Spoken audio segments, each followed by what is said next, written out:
जय हिंद दोस्तों। चलिए शुरू करते हैं। आज का प्रश्न 21 जनवरी 2022 को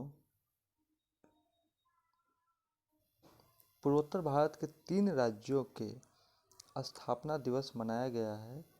निम्नलिखित में से कौन इनमें शामिल नहीं है? मतलब 3 राज्य हैं पूर्वोत्तर के, जो 7 सिस्टर्स हम लोग जानते हैं, उनमें 3 राज्य की स्थापना दिवस मनाया गया है एक ही दिन। तो वो राज्य कौन से हैं? प्रश्न कर रहा है कौन शामिल नहीं है, तो इसमें शामिल नहीं है कौन सा? वो असम शामिल नहीं है। 3 राज्य जो हैं मणिपुर, मेघालय, त्रिपुरा, यह 21 जनवरी 1972 को 3 नए स्वतंत्र राज्य बनाए गए। इस 3 नए स्वतंत्र राज्य बनाए गए, मणिपुर, मेघालय, त्रिपुरा। इन तीनों राज्यों की स्थापना उत्तर पूर्वी क्षेत्र पुनर्गठन अधिनियम 1971 के तहत इन राज्यों की स्थापना हुई है। अब यदि बात की जाए कि मणिपुर के सीएम कौन है, तो वो हैं वीरेन सिंह। मेघालय के सीएम कौन है, तो वो है कॉनरेड संगमा, यहाँ के सीएम है। त्रिपुरा की बात की जाए, त्रिपुरा के सीएम कौन है, तो वो है विप्लव देव, यहाँ के सीएम। चलिए अगला प्रश्न देखते हैं। हाल ही में सारा गिल किस देश की पहली ट्रांसजेंडर डॉक्टर बनी है? तो यह हमारे पड़ोसी देश पाकिस्तान की पहली ट्रांसजेंडर डॉक्टर बनी है।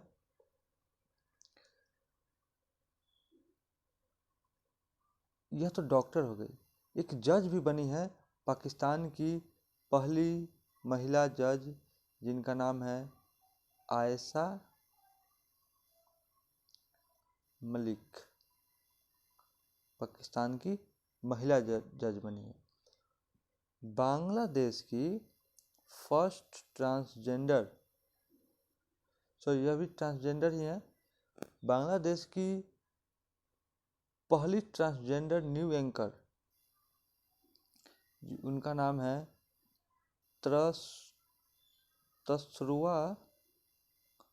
तसरुआ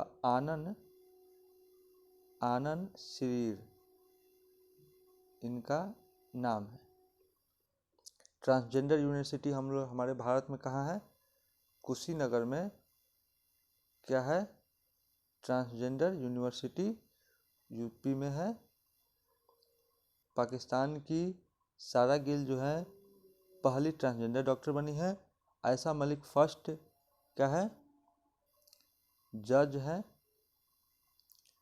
आयशा मलिक महिला, पाकिस्तान की। बांग्लादेश की प्रथम फर्स्ट ट्रांसजेंडर जो है तरसुआ आनंद सिर, यह पहली एंकर है। क्या है? यह न्यूज एंकर है, चलिए अगला प्रश्न देखते हैं। चर्चा में रही अमर जवान ज्योति, काफी महत्वपूर्ण प्रश्न है। अमर जवान ज्योति कहाँ स्थित है?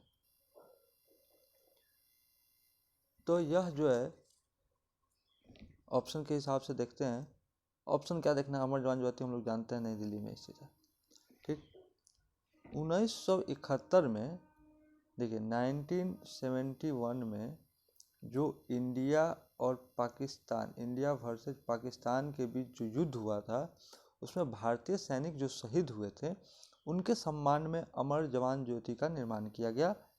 सम्मान में इस युद्ध में शहीद हुए सैनिक का सम्मान में अमर जवान ज्योति का निर्माण किया गया।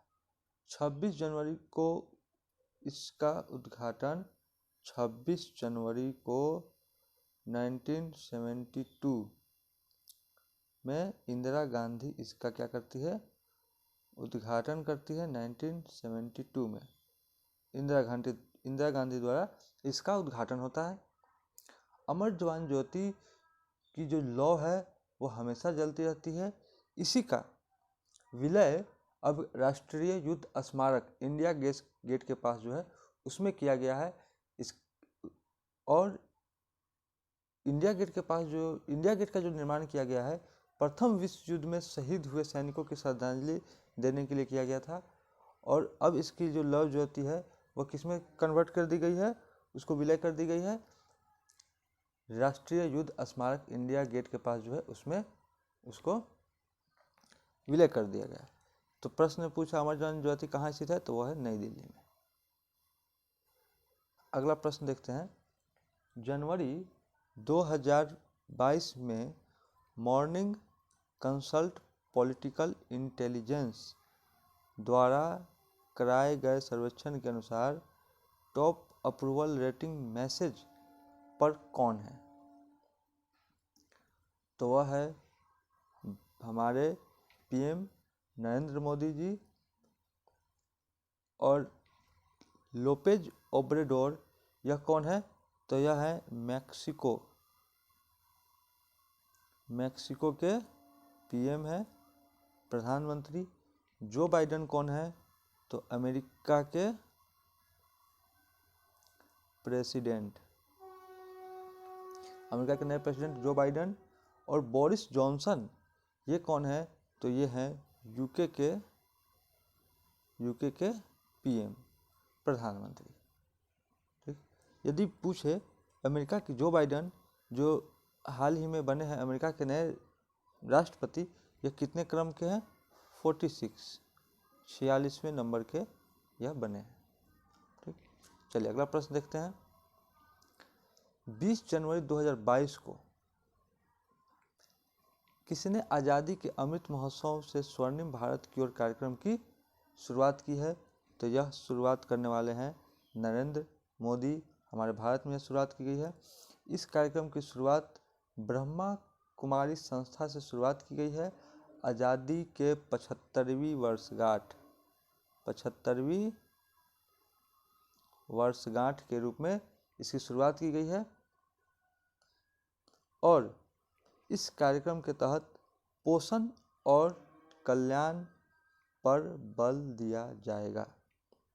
मतलब इस कार्यक्रम का मेन जो उद्देश्य है पोषण, ब्लैक से लिखते हैं, पोषण प्लस कल्याण पर बल दिया जाएगा। पोषण का मतलब मेडिकल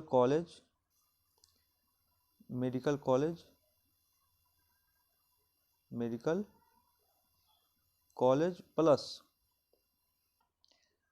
अस्पताल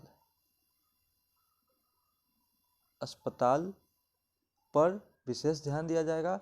और इसका थीम क्या रखा गया है, इसका जो थीम है वो क्या है, मेरा भारत स्वस्थ भारत, मेरा भारत स्वस्थ भारत इसका थीम है।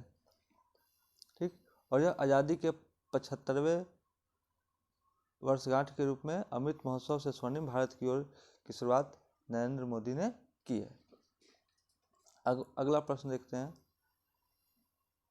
जनवरी 2022 में किसने डीजल भुगतान सूचकांक जारी किया है?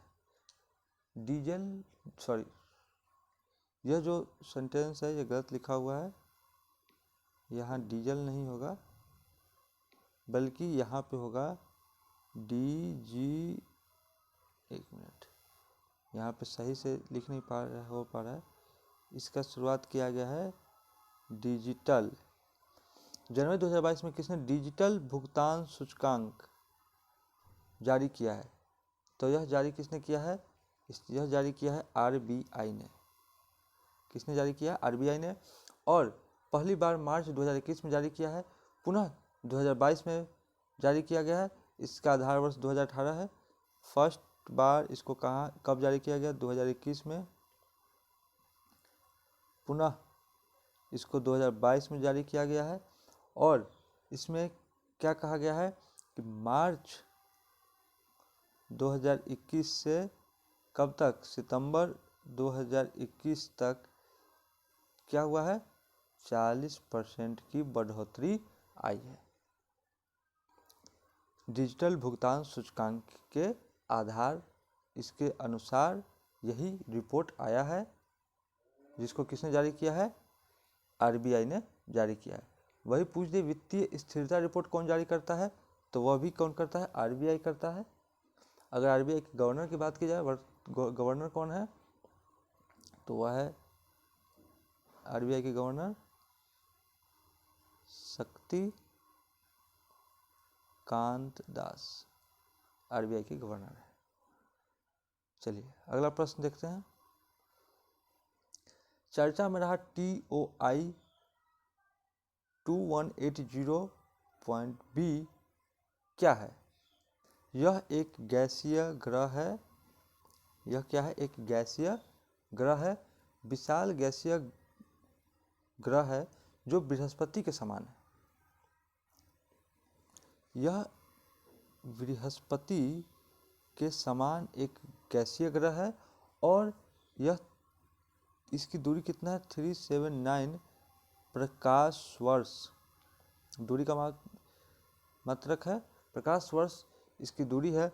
और इसको किसके द्वारा खोजा गया है? इसको नासा द्वारा खोजा गया है। ठीक, चलिए अगला प्रश्न देखते हैं। जनवरी 2022 में किस देश ने महात्मा गांधी के नाम पर एक मेट्रो स्टेशन नाम रखने की घोषणा की है? तो वह देश है मॉरिशस। मॉरिशस ने महात्मा गांधी के नाम पर एक मेट्रो स्टेशन का नाम रखने की घोषणा की है।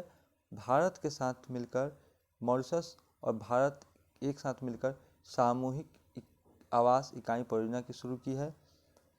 मॉरिशस की में जो सुप्रीम कोर्ट है, सुप्रीम कोर्ट का क्या भवन, इसका भी निर्माण किसने किया है? भवन का निर्माण किसने किया? भारत ने। सुप्रीम कोर्ट के भवन का निर्माण किसने किया? भारत ने किया है।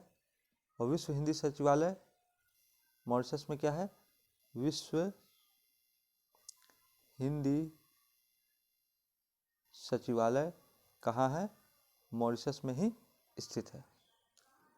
ठीक, मॉरिशस के यदि प्रधानमंत्री की बात की जाए तो प्रविट जगन्नाथ, और इसकी राजधानी, मॉरिशस की राजधानी पोर्ट लुइस। ध्यान रखेंगे। चलिए आगे बढ़ते हैं। हाल ही में किस राज्य ने 100 वर्षों पुराने चिंतामणि पद्य नाटकम पर प्रतिबंध लगा दिया है? तो वह है वह कौन सा है? आंध्र प्रदेश। आंध्र प्रदेश ने किया है चिंतामणि पद्य नाटकम। यह क्या है? तो यह एक तेलुगु नाटक है। यह क्या है? एक तेलुगु नाटक है। ठीक, इस पर क्या किया है? प्रतिबंध लगा दिया है। इसके लेखक कौन है? इसके लेखक का नाम है नारायण राव।